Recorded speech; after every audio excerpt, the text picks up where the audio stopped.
জানিয়ে দিব এই মুহূর্তে পাওয়া সর্বশেষ বাংলা সংবাদ। শুরুতেই শিরোনাম। ভারতে বসে হাসছেন হাসিনা, খুব শীঘ্রই খেলা ঘুরে যাবে বাংলাদেশের।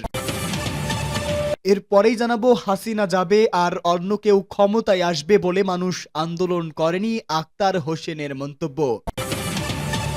এদিকে এক মাসের মধ্যেই রাজনৈতিক দলের ঘোষণা ছাত্রদের। জানাবো সীমান্তে ভারতের সাথে যে গোপন 4 চুক্তি করে হাসিনা। এবং সর্বশেষ জানাবো, প্রধান উপদেষ্টা নির্বাচনী রোডম্যাপে হতাশ বিএনপি। শুনছিলেন সংবাদ শিরোনাম, এবারে বিস্তারিত। ভারতে বসে হাসছেন হাসিনা, খুব শীঘ্রই খেলা ঘুরছে বাংলাদেশে। বেশ কয়েক মাস হয়ে গিয়েছে ভারতে আশ্রয় নিয়ে আছেন শেখ হাসিনা। গত কয়েক মাসে বাংলায় তার বিরুদ্ধে একের পর এক মামলা রুজু করা হয়েছে, জারি করা হয়েছে গ্রেপ্তারি পরোয়ানা। এমনকি মুজিব কন্যাকে হাতে পেতে ভারতের কাছে ইতিমধ্যেই আবেদনও জানিয়েছে বাংলাদেশ। শুধু হাসিনাই নন, তার মন্ত্রিসভায় থাকা একাধিক মন্ত্রীদের বিরুদ্ধেও মামলা দেওয়া হয়েছে। বাদ পড়ছেন না আওয়ামী লীগের নেতাকর্মীরাও। গত কয়েক মাসে একাধিক হাসিনা দলের একাধিক নিচুতলার কর্মীকেও গ্রেপ্তার করেছে বাংলাদেশ পুলিশ। এদিকে যখন আওয়ামী লীগকে বাংলাদেশ থেকে মুছে ফেলার ছক তৈরি, সেখানে দাঁড়িয়ে বড় জয় সিলেট জেলা আইনজীবী সমিতির নির্বাচন ছিল। আর সেই ভোটে সভাপতি ও সাধারণ সম্পাদক সহ অধিকাংশ পদে বিজয়ী হয়েছে আওয়ামী লীগপন্থী আইনজীবীরা। কয়েকটি পদ পেয়েছে বিএনপি পন্থী আইনজীবীরাও, তবে সেই সংখ্যা অনেকটাই কম। আর এই জয়ের খবর সামনে আসতেই নতুন করে আশার আলো দেখতে শুরু করেছে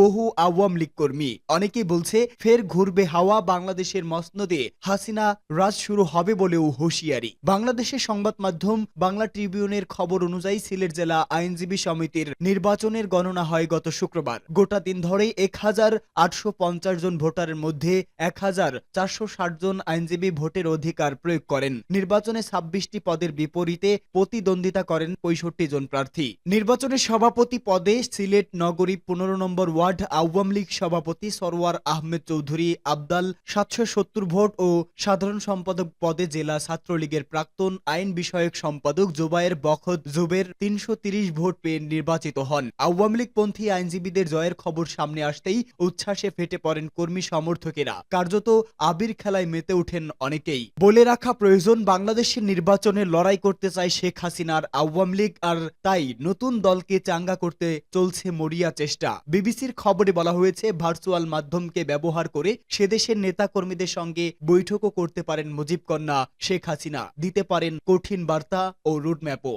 হাসিনা যাবে আর অন্য কেউ ক্ষমতায় আসবে বলে মানুষ আন্দোলন করেনি বলে আক্তার হোসেনের মন্তব্য। বাংলাদেশের সংবিধান, বিচার ব্যবস্থা, পুলিশ প্রশাসন সহ প্রতিটি জায়গায় সংস্কার প্রয়োজন বলে মন্তব্য করছেন জাতীয় নাগরিক কমিটির সদস্য সচিব আক্তার হোসেন। তিনি বলেন, এই সংস্কারের কথাগুলো বুকে লালন করেই দেশের মানুষ আন্দোলন করেছেন এবং জীবন দিয়েছেন। শুধু হাসিনা যাবে আর অন্য কেউ ক্ষমতায় আসবে এ কারণে 24-এর আন্দোলনে মানুষ জীবন দেয়নি। আসাদ দিবস উপলক্ষে শহীদ আসাদ থেকে শহীদ আবু সাইদ শীর্ষক এক আলোচনা সভায় তিনি এসব কথা বলেন। সংগঠনের কেন্দ্রীয় কার্যালয়ে এই আলোচনা সভার আয়োজন করেন জাতীয় নাগরিক কমিটি। আক্তার হোসেন বলেন, 24-এর গণ অভ্যুত্থানের সঙ্গে 69-এর গণ অভ্যুত্থানের পার্থক্য আছে। 69-এর গণ অভ্যুত্থানে রাজনীতিবিদরা যেভাবে সক্রিয় ছিলেন, 24-এর গণ অভ্যুত্থানে সেভাবে সক্রিয় ছিল না। এই অভ্যুত্থানে দেশের মানুষ শুধু ছাত্রদের ডাককে স্বতঃস্ফূর্তভাবে রাজপথে নেমেছে এবং জীবন দিয়েছেন। তিনি বলেন, আজকে অনেকেই বলে অন্তর্বর্তীকালীন সরকারকে কে ম্যান্ডেট দিয়েছে সংস্কার করার, তারা বলে শুধু নির্বাচিত সরকারি সংস্কার করতে পারে। আমরা বলতে চাই, বিগত দিনে আপনারা যখন ক্ষমতায় এসেছিলেন, কত শতাংশ মানুষের ম্যান্ডেট নিয়ে ক্ষমতা এসেছিলেন, কত মানুষের সমর্থন পেয়েছিলেন। আপনাদের বুঝতে হবে, এই সরকার দেশের সর্বস্তরের মানুষের ম্যান্ডেট নিয়ে সরকারের দায়িত্ব নিয়েছে।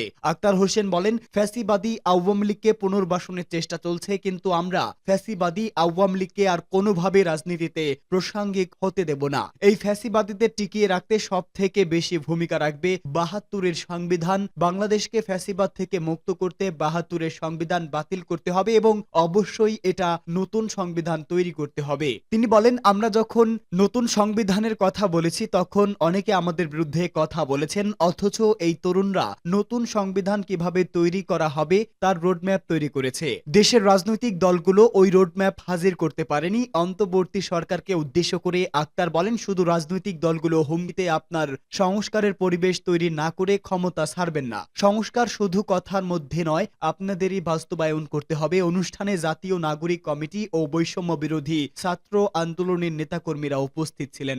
এক মাসের মধ্যেই রাজনৈতিক দলের ঘোষণা ছাত্রদের। দেশের রাজনীতিতে নতুন দল নিয়ে আসছে জুলাই আন্দোলনে নেতৃত্ব দেওয়া ছাত্রদের প্ল্যাটফর্ম বৈষম্য বিরোধী ছাত্র আন্দোলন ও জাতীয় নাগরিক ঐক্য কমিটি।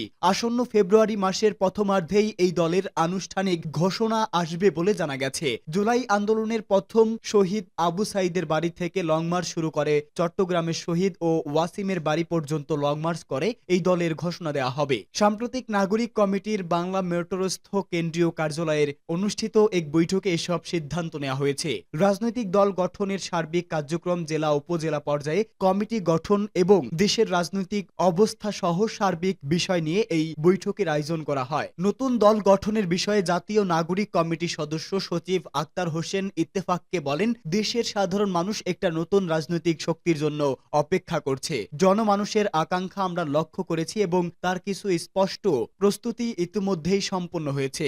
জাতীয় নাগরিক কমিটি এবং বৈষম্য বিরোধী ছাত্র আন্দোলনের মাধ্যমে সারা দেশে আমাদের কলেবর বৃদ্ধি করেছি। দেশে চলমান দীর্ঘদিনের অপরাজনীতির বিপরীতে আমরা একটি নতুন রাজনৈতিক ভাষা নির্মাণের চেষ্টা করছি।